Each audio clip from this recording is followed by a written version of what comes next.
Headline sponsored by Abhilashi Group of Institution. Join us to beat the crowd. Solan में पूर्व मंत्री राजन सुशांत ने सरकार के खिलाफ जमकर बोला हल्ला। डीसी ऑफिस के बाहर जन समस्याओं को लेकर 2 घंटे तक दिया धरना। पुरानी पेंशन बहाल करने की प्रदेश सरकार से की मांग। चुवाड़ी में कांग्रेस ने किया किसान आक्रोश रैली का आयोजन। कृषि बिल को लेकर मुकेश अग्निहोत्री ने केंद्र सरकार पर जमकर बोला हल्ला। बोले बिल से किसानों को न्यूनतम समर्थन मूल्य नहीं मिलेगा। इंदौरा क्षेत्र में लगे क्रैशर से भरी ओवरलोड गाड़ियों के कटे चालान। एआरटीओ ने 7 गाड़ियों के चालान काटकर वसूला 49,000 जुर्माना। गाड़ियों के कागज भी किए जब्त। और जोगिंदर नगर के चौंतरा में कार की टक्कर से युवक घायल। कार की टक्कर से युवक कई फीट हवा में उछलकर सड़क पर गिरा। सड़क घटना का लाइव वीडियो सोशल मीडिया में हुआ वायरल।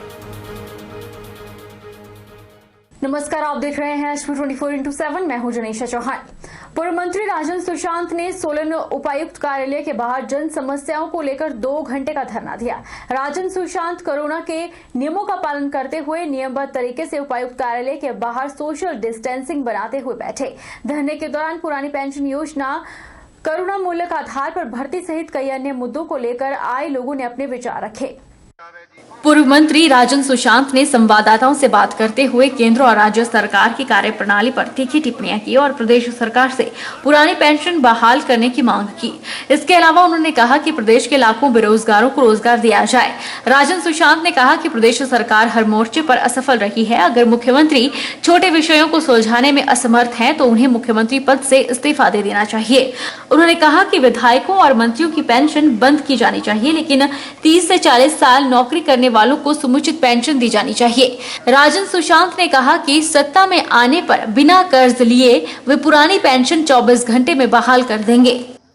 आज हमने अपने आंदोलन की कड़ी के रूप में सोलन के अंदर सांकेतिक धरना रखा है। हिमाचल प्रदेश के 1 लाख कर्मचारियों को ओपीएस दिलाने के लिए।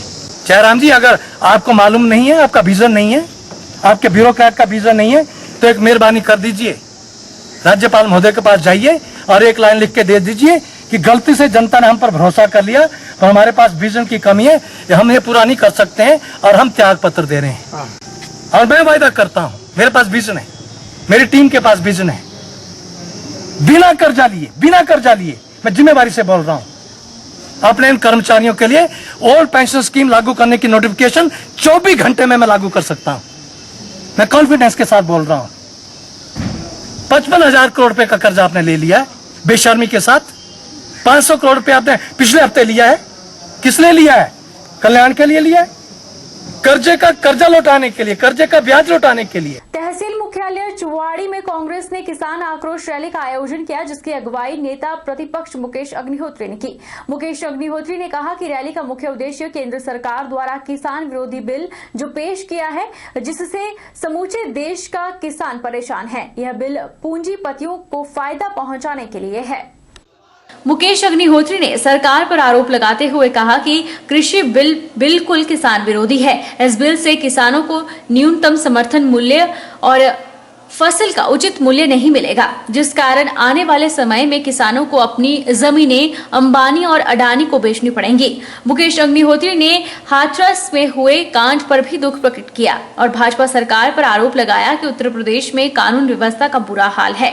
बहु बेटियों के साथ बलात्कार हो रहे हैं, दिन दिहाड़े लोगों के कत्ल किए जा रहे हैं। उन्होंने हिमाचल प्रदेश में मौजूदा सरकार पर भी प्रहार किया और कहा कि जिस प्रकार नियमों को ताक पर रखकर कुछ लोगों को फायदा पहुंचाने में लगी हुई है, कोरोना काल में जिस प्रकार स्वास्थ्य विभाग में घोटाले हुए हैं, इससे यह सिद्ध होता है कि भाजपा भ्रष्टाचार करने में लगी हुई है। खतरनाक जो है शुरुआत जो है यहाँ से होने वाली है। यहाँ पे हमारे ब्लॉक के प्रेसिडेंट, हमारे यूथ के प्रेसिडेंट और जो पिछली लाइन में जो लीडरशिप की एक कतार बैठी हुई है, ये हमारी लिए हमारी ढाल है पीछे। ये जो नए कानून जो कृषि के मुतल्लिक हैं, जो आए हैं, जो बनाए हैं केंद्र सरकार के द्वारा, मोदी सरकार के द्वारा, ये किसानों के खिलाफ हैं, किसानों के हितों के खिलाफ हैं, आम आदमी के हितों के खिलाफ हैं। और मोदी सरकार अब खेती को आम आदमी के जो अनाज था, प्याज था, आलू था, उसको भी एक प्राइवेट सेक्टर के माध्यम से जो है वो देना चाह रही है, जिससे आम आदमी को भी नुकसान होगा और किसान को भी नुकसान होगा। किसान मोर्चा के प्रदेश अध्यक्ष राकेश शर्मा ने दावा किया है कि नए कृषि बिल से किसान मजबूर नहीं मजबूत होगा। इस बिल के आने से किसानों को अब बिचौलियों से छुटकारा मिलेगा। प्रदेश के किसान इस बिल को लेकर प्रधानमंत्री के साथ हैं और कुछ लोग इसका इसलिए विरोध कर रहे हैं कि किसानों का हक जो कमीशन के रूप में उन्हें मिलता था वह बंद हो जाएगा। नालागढ़ में पत्रकारों से बातचीत करते हुए किसान मोर्चा के प्रदेशाध्यक्ष राकेश शर्मा ने कहा कि अभी तक किसानों को 1 रुपए के उत्पाद का मात्र 35 पैसे ही मिलते थे। प्रधानमंत्री इसे बढ़ाकर 55 पैसे करना चाहते हैं। वहीं ग्राहकों का जो सामान 1 रुपए में खरीदता था उसे कम करके 85 पैसे लाना चाहते हैं। ये सभी ठोस फैसले प्रधानमंत्री किसानों की आय वर्ष 2022 तक दोगुना करना चाहते हैं, लेकिन कुछ लोगों को यह रास नहीं आ रहा है।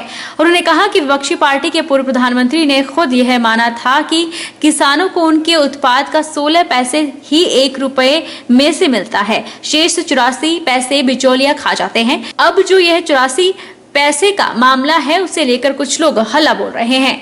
उन्होंने कहा कि किसान मोर्चा प्रदेश के 2 लाख किसानों के घर जाएगा और इस बिल के पक्ष में हस्ताक्षर अभियान चलाकर केंद्र सरकार को भेजा जाएगा। ये जो बिचौलिए उन 84 पैसों को, इनके प्रधानमंत्री की घोषणा है, उन्होंने खुद कहा है जो ये 84 पैसे यूज करते थे उनको अब यूज करने का रास्ते बंद हो रहे इस विधेयक के आने से। यह विधेयक किसानों के पक्ष में है। मोदी जी ने देश के कृषि एक्सपर्ट से राय लेकर जिन्होंने बताया कि जो किसान का उत्पाद है जिसको ग्राहक 1 रुपए में खरीदता है, किसान को 35 पैसा पहुंचता है और ग्राहक उसको 1 रुपए में खरीदता है। इन विधेयकों को लाकर मोदी जी ने लक्ष्य तय किया है कि किसान को 35 पैसे नहीं 55 पैसा पहुंचना चाहिए किसान तक, और जो ग्राहक है उसको 1 रुपए में खरीदता है वो 1 रुपए में नहीं उसको 85 पैसे में खरीदे। इंदौरा क्षेत्र में लगे क्रैशरों से रेत बजरी भरकर ओवरलोड जा रहे वाहन क्षेत्र में बनी नई सड़कों को तोड़ने में कोई कसर नहीं छोड़ रहे हैं, जिस पर कड़ा संज्ञान लेते हुए आज कदरोड़ी चौंचखट के पास और काठगढ़ रोड पर सहायक क्षेत्रीय परिवहन अधिकारी रमन कुमार ने ओवरलोड वाहनों के खिलाफ एक बड़ी कार्रवाई की है। कंदरोड़ी और काठगढ़ रोड पर क्रैशर से भरी ओवरलोड गाड़ियों के चालान काटे गए।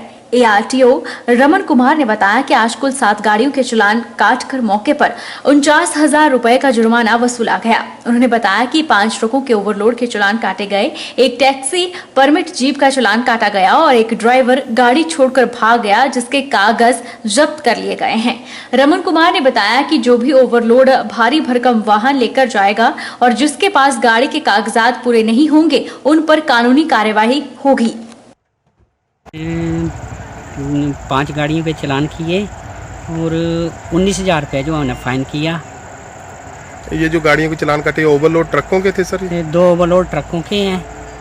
एक ट्रक विदाउट परमिट था और एक गाड़ी प्राइवेट जो टैक्सी यूज करती हुई पाई गई है। BBMB एम्प्लॉयज यूनियन द्वारा BBMB स्टाफ क्लब में कर्मचारियों की आम बैठक का आयोजन किया। हालांकि यह आम सभा शॉर्ट नोटिस पर बुलाई गई थी, फिर भी इसमें बड़ी संख्या में कर्मचारी ने हिस्सा लिया। यूनियन महासचिव चरणजीत सिद्धू ने बताया कि BSL के मुख्य अभियंता के साथ हुई बैठक में मानी गई मांगों को एक षड्यंत्र के तहत कुछ मांगों को लागू नहीं होने दिया जा रहा है और उनको लागू करवाने के लिए यूनियन आने वाले समय में संघर्ष का रास्ता अपनाएगी। प्रोग्राम है कि जो BBMB में 45% पोस्टें खाली उसको भरा जाए। जो BBMB के समावर्ती कर्मचारी हैं जिनका GPF नहीं काटा जा रहा है 1/4 से पहले हैं, वो अनुबंध पर जो कर्मचारी हैं उनको नियमित किया जाए और पार्ट टाइम कर्मचारियों को काम पर बुलाया जाए। जो डेली वेज कर्मचारी निकाले गए हैं उनको जो है काम पर वापस बुलाया जाए और जो डीम डेटा कर्मचारी हैं BBMB के स्वयं भर्ती उनको पदोन्नत किया जाए और जो BBMB के स्वयं भर्ती कर्मचारी हैं जिनके 2 प्रमोशन थी वो रेगुलर की जाए। इसलिए जो हमने 23/9 को एक विरोध प्रदर्शन किया था श्रम कानूनों में से, मजदूर विरोधी कानूनों के संबंध में, उसमें जो हमने कहा था कि 9 सूत्री मांग पत्र देंगे, वो हमने आज कर्मचारियों के समक्ष रखा है। उसमें आगे की जो मांगे हैं वो जो स्वयं भर्ती टेक्निकल थे उनको जेई जो छोड़ दिए, पात्र कर्मचारी जेई बनाया जाए, जो जेई थे जेईओ से आईटीओ बनाने थे वो छूट गए हैं, और पंजाब के कर्मचारियों से स्पेशल वितकरा जो है इंटक के इशारे पर किया जा रहा है वो उसको दूर किया जाए, और इस मांगों के लिए 9 मांग की सूत्री है वो चेयरमैन साहब को दे दिया गया है। वक्त तो चला है छोटे से ब्रेक के उस पार फॉर नॉटिंगेल।